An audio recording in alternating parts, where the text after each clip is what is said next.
Insya Allah di malam hari ini kita akan membahas sebuah tema yang perlu untuk terus kita saling mengingatkan, yaitu apa? Tentang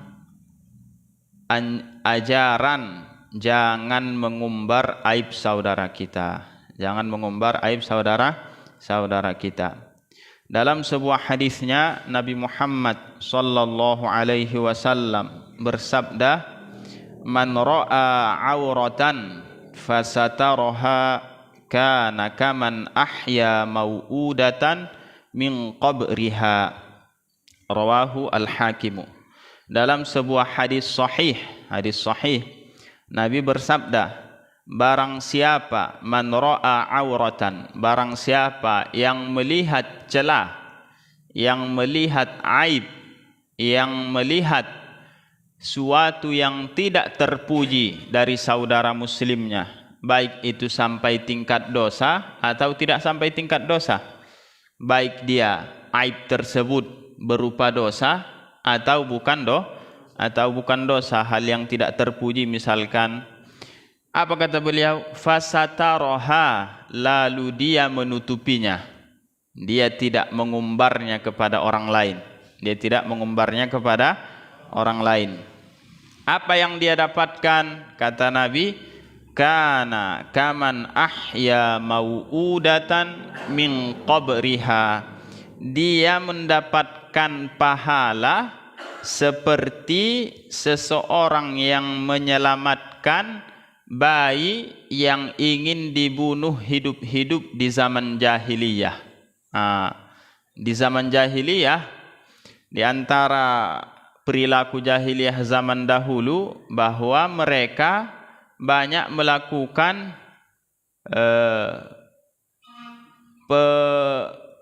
dikuburkan anak-anak secara hidup-hidup, dikuburkan anak perempuan hidup-hidup.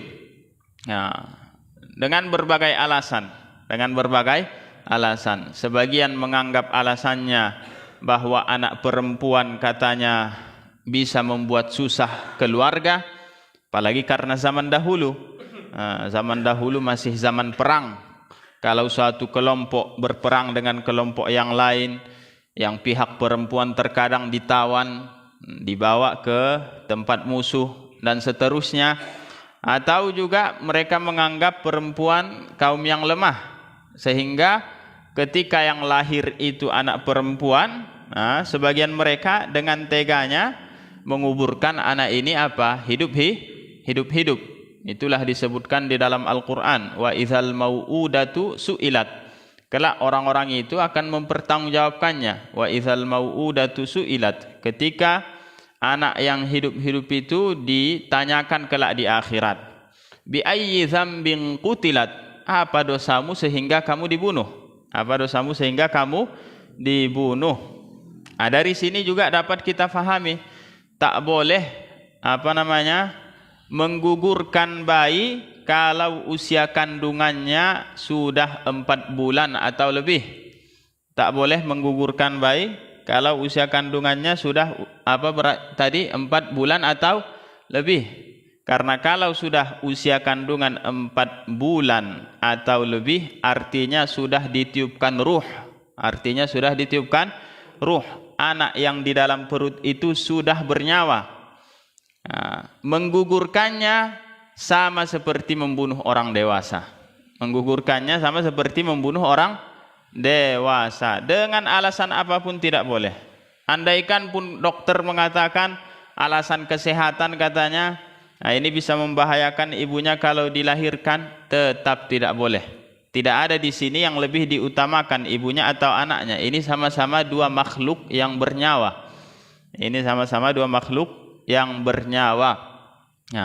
Andaikan ibunya meninggal karena melahirkannya, ibunya syahidah. Mati syahid. Ibunya mati syahid artinya tidak disiksa di kubur, tidak disiksa hari kiamat kelak. Jadi tak ada yang diunggulkan, anak atau ibu. Jadi tidak boleh membunuh anak-anak meskipun masih dalam kandungan. Orang jahiliyah dahulu tidak digugurkan setelah lahir. Mereka apa tadi? Mereka kuburkan hidup-hidup. Mereka kuburkan hidup-hidup. Nah, tadi yang kita bahas apa? Barang siapa yang menutupi aib, yang menutupi kekurangan, menutupi celah saudaranya tadi, maka dia mendapatkan pahala seperti pahala orang yang menyelamatkan anak dari pembunuhan itu. Artinya pahalanya besar sekali. Artinya pahalanya sangat besar sekali. Nah, ini yang perlu kita terapkan dalam keseharian kita. Ketika kita melihat, namanya kita hidup di lingkungan manusia. Kita hidup di lingkungan manusia. Dan manusia yang di sekitar kita bukan para nabi. Manusia yang di sekitar kita bukan para nabi dan bukan para wali, kecuali kalau ada yang sudah jadi wali, wallahu alam. Nah, itu masing-masing lah. Tapi secara umum kita hidup di sekitar orang-orang yang bukan para nabi dan kebiasaannya juga bukan para wali. Artinya apa? Tidak menutupi kemungkinan ada kekurangannya, tidak menutupi kemungkinan ada celahnya. Karena yang maksum, yang benar-benar terjaga dari dosa yang menghinakan itu siapa? Para nabi. Bahkan wali pun bisa berdosa. Wali pun bisa berdosa, bahkan bisa jatuh pada dosa besar. Bahkan bisa jatuh pada dosa besar. Yang terjaga dari dosa yang menghinakan siapa tadi? Para nabi. Nah, kalau kita memahami hal ini, berarti bukan sesuatu yang tidak mungkin saya melihat aib dari kiri saya melihat aib dari kanan saya melihat celah si fulan. Nah, apa yang saya lakukan? Tuntunan dari saya adalah tidak mengumbar-umbarnya. Tidak mengumbar-umbarnya. Bukan berarti tidak mengumbar aib saudara menghentikan amar ma'ruf nahi mungkar, tidak. Jangan disalahfahami. Tidak mengumbar itu apa? Tidak perlu bercerita kepada orang lain. Tidak perlu dibeberkan kepada siapa tadi? Orang lain. Amar ma'ruf nahi mungkar apa hukumnya? Tetap wajib. Saya tahu aib dari dia, apa yang saya lakukan? Saya mendatanginya. Kalau itu dosa, kalau dosa yang dia lakukan itu, saya bicarakan baik-baik dengan dia 4 mata. Saya bicarakan, saya nasihati baik-baik dengan dia 4 mata. Begini cara nasihat. Jadi didatangi dengan niat yang ikhlas, dengan niat sama-sama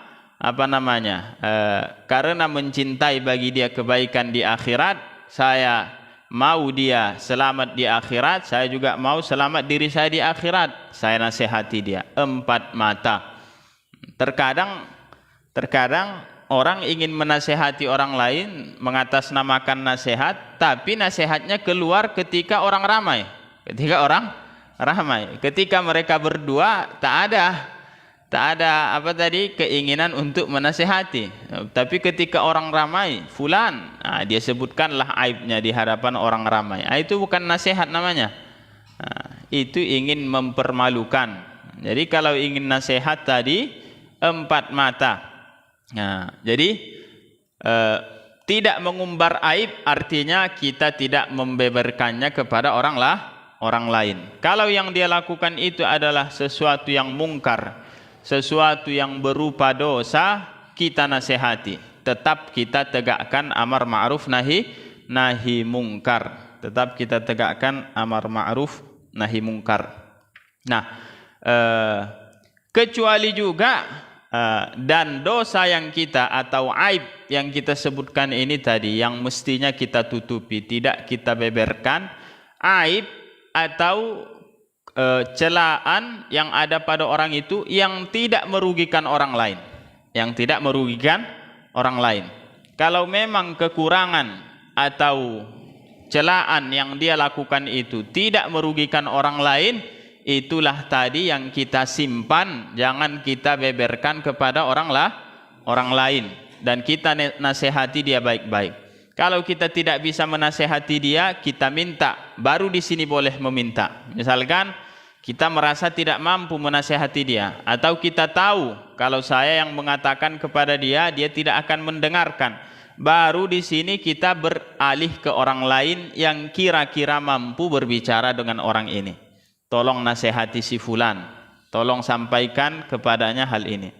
Nah, itu berpindah ke langkah ini tadi kalau kita sudah tidak mampu. Nah, jadi yang kita sebutkan tadi, aib yang kita simpan ini, yang tidak kita beberkan itu, yaitu aib yang tidak merugikan orang lain. Adapun kalau aib yang merugikan orang lain, wajib kita sampaikan kepada orang lain agar tidak menjadi korban dari orang tersebut. Harus kita sampaikan kepada orang lain agar orang lain tidak menjadi korban. Contohnya misalkan ada seorang yang pekerjaannya menipu di dalam perdagangannya. Nah, dia melakukan penipuan di dalam perdagangannya. Nah, kita harus memperingatkan orang lain. Jangan bertransaksi dengan si fulan. Jangan melakukan transaksi dengan si fulan.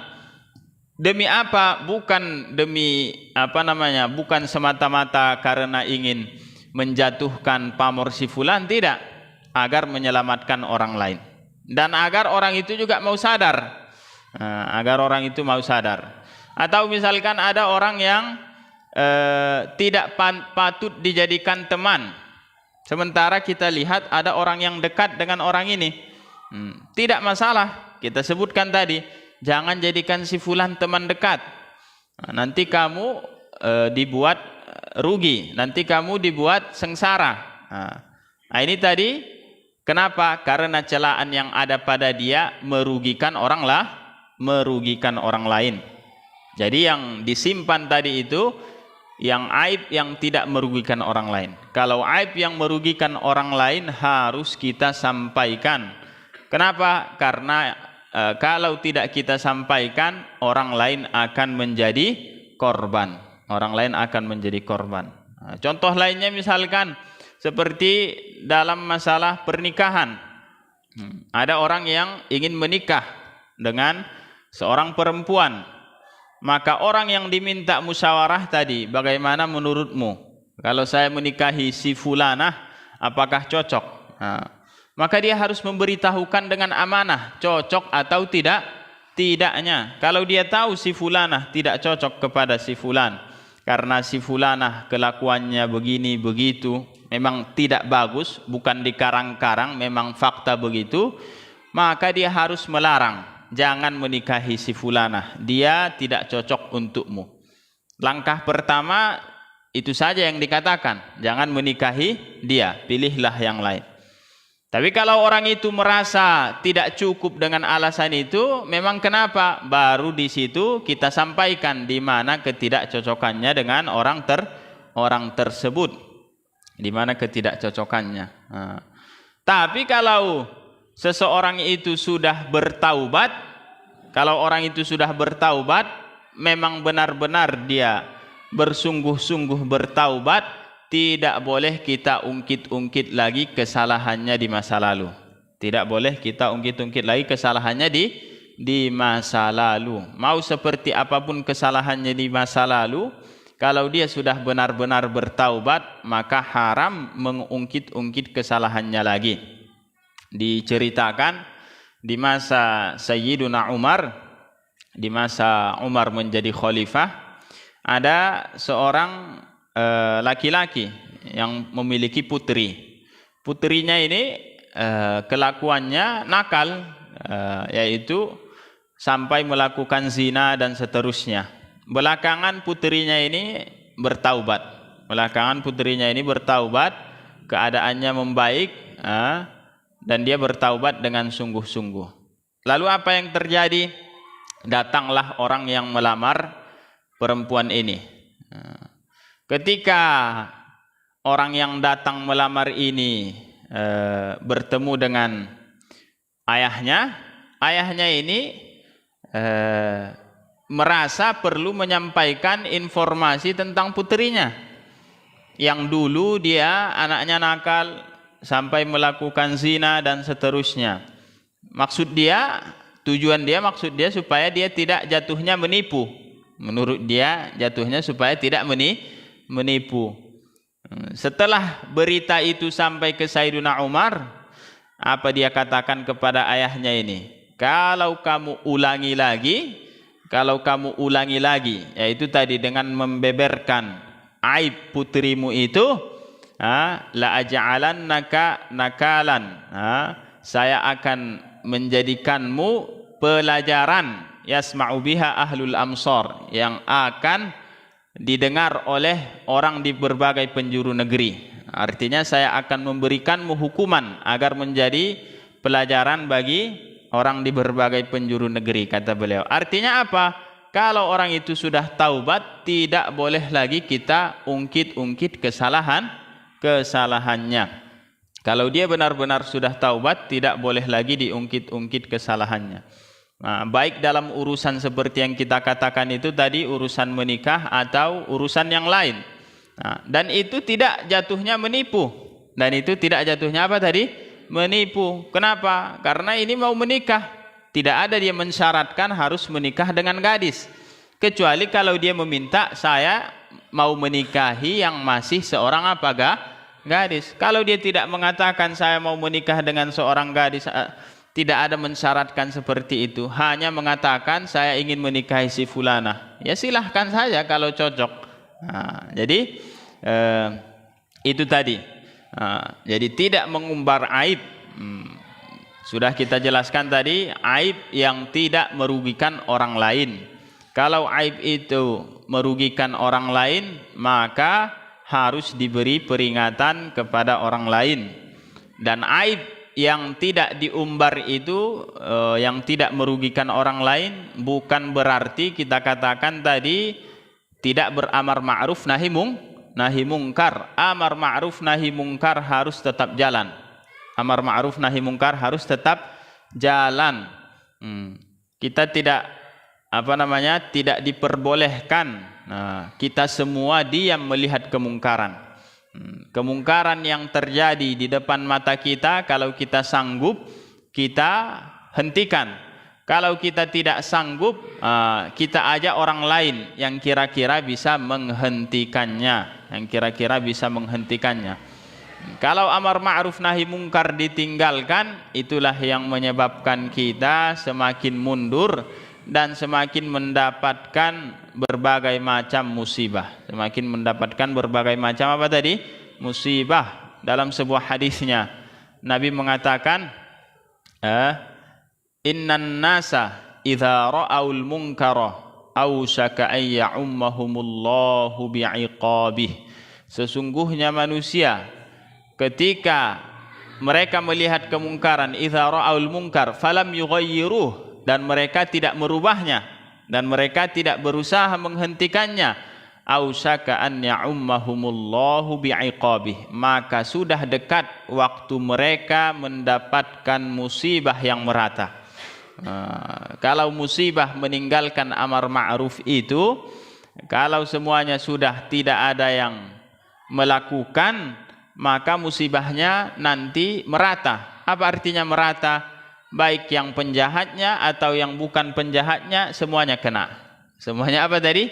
Kena. Semuanya mendapatkan. Ya, yang tidak penjahatnya bukan berarti dosa baginya, tapi musibahnya kena semua. Musibahnya kena semua. Itulah akibat yang didatangkan meninggalkan amar ma'ruf nahi mungkar. Jadi jangan disalahfahami. Menutupi aib tadi bukan berarti meninggalkan amar ma'ruf nahi mungkar. Menutupi aib artinya tidak membeberkannya, tidak menceritakannya kepada orang lain. Tapi kita berusaha bagaimana orang ini menghentikan, kalau aibnya itu berupa dosa, menghentikan dosa tersebut. Nah, kemudian masalah yang kita katakan tadi, bahwa kalau aib orang lain itu tersebut merugikan orang lain, maka harus kita peringatkan. Ini bukan bagian dari menggibah. Ini bukan bagian dari apa tadi? Menggibah. Ini bukan bagian dari menggunjing yang diharamkan. Kenapa? Karena dalam perkara ini ada kemaslahatan banyak orang. Dalam perkara ini ada kemaslahatan banyak orang. Nabi pernah suatu ketika melewati suatu toko, lalu beliau mendapati tumpukan gandum. Lalu beliau masukkan tangan beliau. Ternyata tangan beliau menyentuh gandum yang basah di bawah, artinya gandum yang tidak bagus lagi. Ternyata orang yang menjual gandum ini, yang bagusnya dia taruh di atas, yang rusaknya dia taruh di bawah. Kemudian Nabi mengatakan, ada apa dengan gandum ini? Kata dia, terkena hujan, wahai Rasulullah. Lalu Nabi mengatakan, kenapa tidak ditampakkan? Kenapa harus berlaku tipu? Kalau memang dia keadaannya begitu, tampakkan saja. Setelah itu orang mau beli atau tidak mau beli itu kan tergantung orang lain. Kenapa tidak ditampakkan? Apa kata Nabi? Man ghassana falaysa minna. Siapa yang melakukan tipu, maka bukan dari pengikutku yang sempurna, kata beliau. Siapa yang melakukan perbuatan menipu, maka bukan dari pengikutku yang sempurna. Begitu juga dalam urusan dunia saja, Nabi mengajarkan kita untuk tidak mendiamkan perlakuan penipuan, apalagi dalam urusan agama. Apalagi dalam urusan apa tadi? Agama. Kita tidak bisa hanya karena misalkan orang itu punya popularitas, hanya karena orang itu punya terkenal atau punya jamaah yang banyak, tapi ternyata yang diajarkan itu menyimpang dari yang benar, kita tidak boleh mendiamkannya. Mendiamkannya. Kalau kita diam melihat kesalahan saudara kita, siap-siaplah kesalahan itu merata. Siap-siaplah kesalahan itu apa tadi? Merata. Amar ma'ruf nahi mungkar ini tadi adalah obat. Jadi adalah apa tadi? Obat. Kalau tidak ditegakkan, kita melihat kemungkaran karena dia kerabat kita, kita diam. Kita melihat kemungkaran karena dia orang yang terpandang, kita diam. Kita melihat kemungkaran karena dia orang yang terkenal, kita diam. Akhirnya apa yang terjadi? Kemungkaran itu dianggap biasa. Kemungkaran itu apa tadi? Dianggap biasa akhirnya. Ketika dianggap biasa, semakin merajalela kemana-mana. Kalau sudah merajalela kemana-mana, itulah yang kita katakan tadi, siap-siaplah. Apa tadi? Siap-siap mendapatkan musibah yang merata. Siap-siaplah mendapatkan musibah yang merata.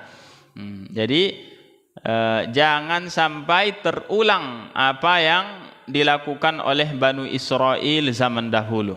Jangan sampai terulang apa yang dilakukan oleh Banu Israel zaman dahulu. Banu Israel di zaman dahulu, apa di antara yang mereka dapatkan ketika mereka meninggalkan amar ma'ruf nahi mungkar?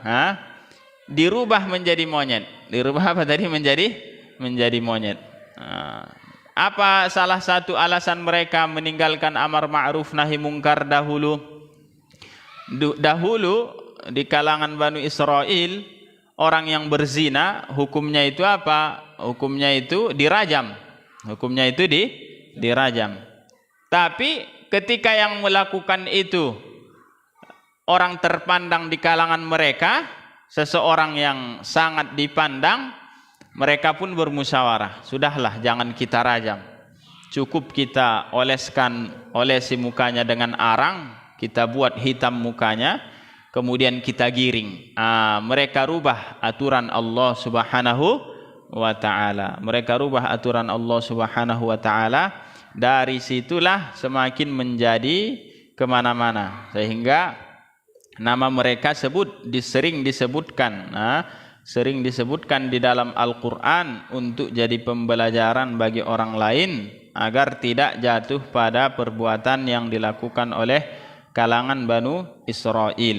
Jadi tidak sepatutnya mendiamkan kemungkaran tadi hanya karena orang tersebut teman kita, hanya karena orang tersebut kerabat kita, hanya karena orang tersebut memiliki popularitas. Tapi dalam mencegah kemungkaran juga harus memakai hikmah, harus memakai sikap bijaksana, Apa di antara sikap bijaksananya? Kalau dalam menghilangkan kemungkaran ini menyebabkan munculnya kemungkaran yang lebih besar, munculnya kemungkaran apa tadi yang lebih besar, maka gugurlah dari kita tadi untuk mengingkari kemungkaran tersebut. Kalau dia menyebabkan kemungkaran yang besar, contohnya ada orang misalkan pekerjaannya minum-minuman. Kita tahu kalau kita larang dia, kalau kita hentikan dia, dia malah emosi, nanti dia ambil parang ke rumah, dia bacok. Itu kan menyebabkan apa? Menyebabkan kemungkaran yang lebih besar. Mana lebih besar tadi kemungkaran membunuh dibandingkan kemungkaran minum khamr? Kemungkaran membunuh. Kalau gara-gara kita larang dia meminum khamr tadi, akhirnya dia ambil parangnya ke rumah, akhirnya dia bacok.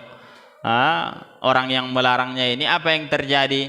Malah menimbulkan kemungkaran yang lebih besar. Kalau seperti ini, maka gugur dari kita tadi kewajiban mengingkari, cukup dalam hati mengingkari.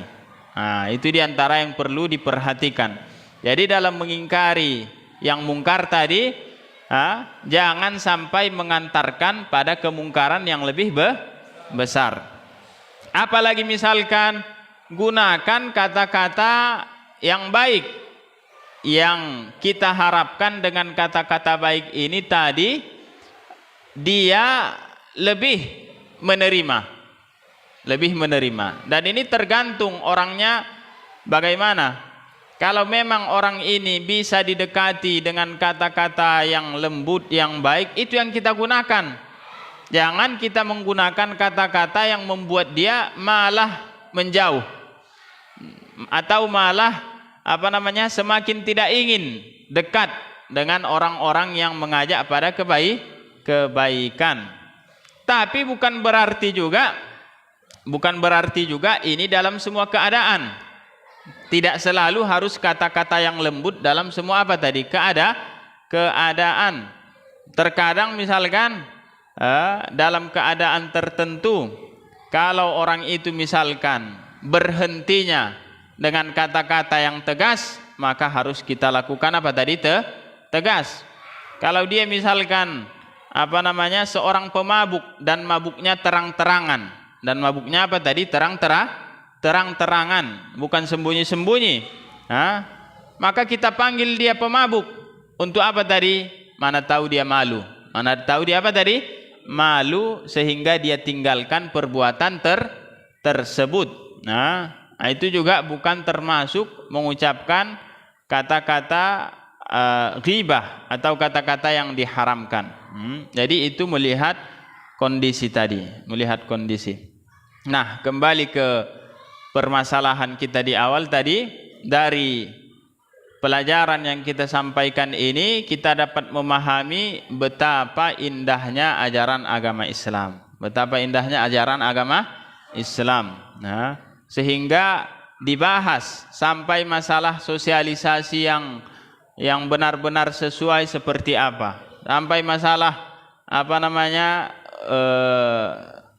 kerukunan sesama manusia seperti apa semestinya dibahas semuanya. Ini menunjukkan bahwa agama ini benar-benar bersumber dari wahyu Allah Subhanahu wa ta'ala. Mana ajaran yang seperti ajaran agama Islam? Mana ajaran yang seperti ajaran agama Islam? Belakangan ini kita sedihnya masih banyak orang-orang yang terus ingin membuat orang-orang Islam ragu terhadap ajaran mereka, ragu terhadap keyakinan mereka, baik melalui podcast baik melalui konten-konten yang ingin memojokkan atau menyerang ajaran agama Islam. Wal'iyadzubillah. Nah, di mana ajaran yang seperti ini? Di mana aturan yang seperti ini tadi yang benar-benar membahas bagaimana arti cinta sesama saudara. Bagaimana arti cinta sesama saudara. Cinta kepada orang lain yang semestinya.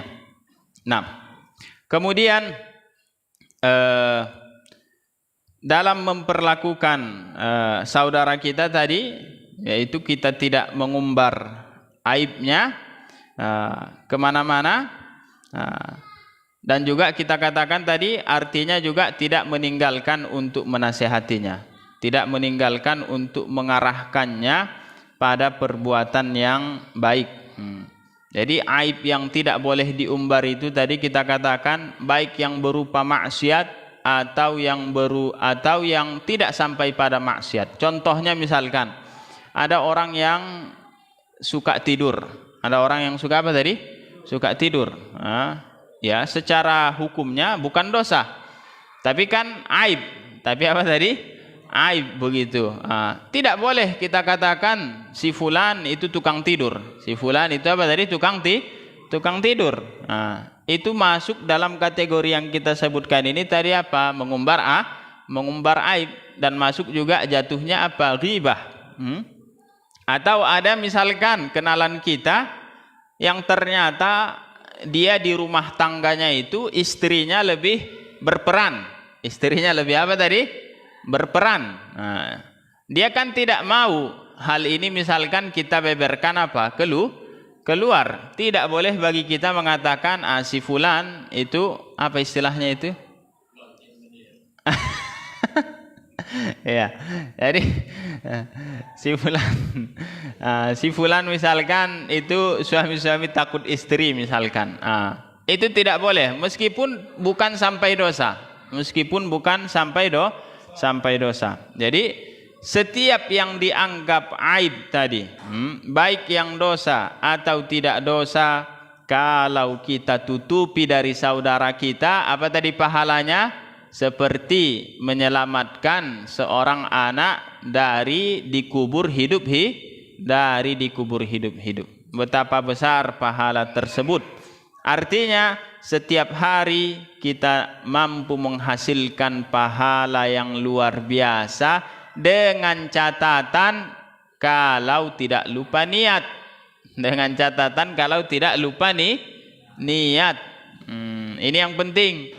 Jadi niat itu bukan cuma dalam melakukan ketaatan. Niat itu juga dihitung dalam meninggalkan maksiat. Niat itu juga dihitung dalam meninggalkan apa tadi? Maksiat. Contohnya ya, meminum khamar, apa hukumnya? Haram. Apa arti haram? Mengerjakannya berdosa, meninggalkannya berpahala. Kapan meninggalkannya berpahala? Kalau kita berniat. Kalau kita apa tadi? Berniat. Kita semua yang di sini tidak sedang mabuk-mabukan, ya kan? Apakah berpahala? Kalau tidak berniat, tidak. Kalau tidak berniat apa tadi? Tidak. Kapan tadi meminum khamar meninggalkannya berpahala? Kalau dia dalam hati mengatakan, saya sekarang tidak meminum khamar, saya tinggalkan lillahi ta'ala. Meskipun saya mampu, meskipun andaikan sekarang di depan saya ada minuman khamar, saya tidak mau meminumnya semata-mata karena Allah Subhanahu wa ta'ala. Jadi di situ sisi pahalanya datang. Nah, begitu juga dalam hal yang kita sebutkan ini tadi, kita memang tidak mengumbar aib saudara kita, tapi kita lupa berniat. Jadi jangan lupa berniat. Ketika kita melihat aib, kita katakan dalam diri, ini saya simpan, saya tidak akan beberkan aib dia ini kemana-mana, semata-mata demi mengharap ridho Allah Subhanahu wa ta'ala. Ini sangat penting perkara niat dalam amalan, baik dia dalam mengerjakan ketaatan atau dalam meninggalkan maksiat, Jangan kita lupa perkara niat. Nah, contohnya setiap hari seorang ayah pergi berusaha mencari nafkah. Pergi berusaha mencari nafkah. Kalau tidak menghadirkan niat, ini saya lakukan semata-mata demi menuruti perintah agama bahwa saya wajib memberikan nafkah kepada istri saya wajib memberikan nafkah kepada anak-anak saya yang masih kecil. Saya lakukan itu karena ini perintah agama. Di situ baru berpahala. Di situ apa tadi? Baru berpahala. Kalau tidak ada niat seperti itu, itulah namanya menjadi kebiasaan saja, tidak dihitung pahala. Jadi niat inilah yang membedakan bainal adah wa at-ta'ah. Niat inilah yang membedakan tadi, yang menjadikan beda sebuah kebiasaan dengan sebuah ketaatan. Jadi harus ada niat. Harus ada niat. Kalau tidak, banyak kebaikan besar atau pahala besar yang kita lewatkan begitu saja. Sehingga dahulu salah seorang guru kami itu mengatakan, karena begitu pentingnya masalah niat ini, kalau bisa tulis di berbagai tempat kamu beraktivitas di situ, tuliskan kata lillahi ta'ala, semata-mata mencari ridho Allah subhanahu wa ta'ala. Tulis apa? Supaya ingat, beda suatu amal yang niatnya benar-benar ikhlas dengan yang niatnya tadi lupa atau bahkan niatnya tidak terlalu kuat. Niat itu memiliki rahasia yang sangat luar biasa. Luar biasa. Allah subhanahu wa ta'ala rahmatnya sangat luas. Sehingga Allah mengampunkan bagi seorang perempuan yang asalnya pezina, yang asalnya melakukan zina, tapi ketika dia mendapati anjing yang kehausan, dia ambil air minum semata-mata ingin mencari ridho Allah subhanahu wa ta'ala. Dia berikan air minum tersebut kepada anjing tersebut, dia disebutkan dalam hadis mendapatkan ampunan dari Allah subhanahu wa ta'ala.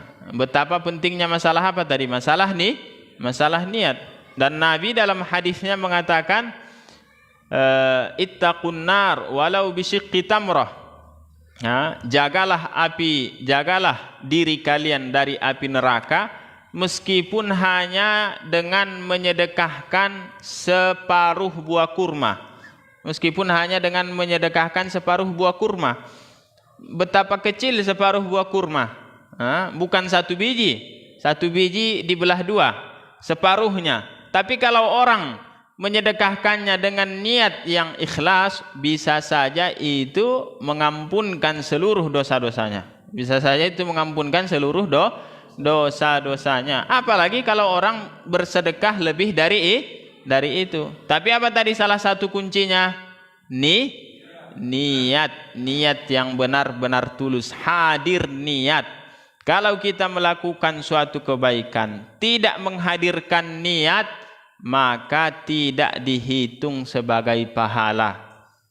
Itulah tadi yang kita katakan, niat yang membedakan adah dengan ta'ah, niat yang membedakan kebiasaan dengan ketaatan. Kita setiap hari tidur, tapi apa niat tidurnya? Niat tidurnya karena lelah misalkan. Andaikan kita tidur itu niatnya supaya badan segar kembali sehingga mampu melaksanakan ketaatan, tidurnya pun berpahala. Kita setiap hari makan kebiasaan, tidak dosa, tapi juga tidak dihitung pahala. Tapi andaikan kita makannya, saya makan supaya tubuh saya bertenaga sehingga saya mampu sholat, sehingga saya mampu silaturrahim, sehingga saya mampu melakukan banyak kebaikan. Makannya pun jadi apa tadi? Jadi pahala. Jadi begitu juga tema yang kita bicarakan tadi, menutup aib seorang muslim tadi kapan menjadi pahala? Kalau kita niatkan. Setiap hari kita melihat aib, saya tahan diri saya lillahi ta'ala. Saya tahan diri saya tidak membeberkannya lillahi ta'ala. Demi mengamalkan apa yang disebutkan Nabi dalam hadisnya itu, siapa yang melihat aurat, siapa yang melihat aib saudara muslimnya lalu dia tutupi, maka dia seperti menghidupkan, dia seperti menyelamatkan seorang anak yang ingin dikubur hidup-hidup. Ya, kita cukupkan sampai di sini. Mudah-mudahan pelajaran ini memberikan manfaat bagi kita dunia dan akhirat. Aqulu qawli hadza subhanakallahumma wa bihamdika asyhadu an la ilaha illa anta astaghfiruka wa atubu ilaik. La ilaha illallah. Allahumma salli ala sayyidina Muhammad wa ala alihi wa sahbihi wa sallim. Rabbi ighfir li wa liwalidayya wa lil mu'minina wal mu'minat.